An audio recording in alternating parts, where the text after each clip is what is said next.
Magandang tanghali mga kapatid. Nagpasalamat ang aktor na si J.M. De Guzman sa nobyang content creator na si Donalyn Bartolome.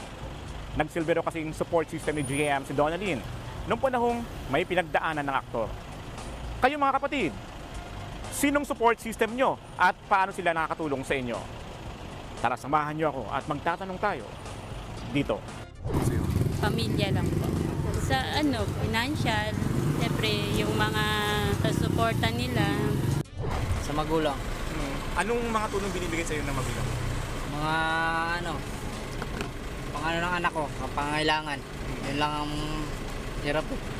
Sa pangailangan ng gamit ng mga anak, gatas. Tita ko, lahat. Financial, bahay, tirahan. Tita ko may kaya eh. Malaking pasalamat kami ron na tita namin, sobrang bait yan. Kasi survivor ako sa Panginoon. Matagal na ako sa kanya, man. Kumakapit lang ako kada ng mga problema ko, lalo na nilalapit ko rin sa mga tao na gagamitin niya sa akin. Si yung kamag-anak ni Purok Era, pinapautang niya ako pagka kapos ako sa financial. Okay. Wala kami pambili pagkain at bigas. Okay, sige.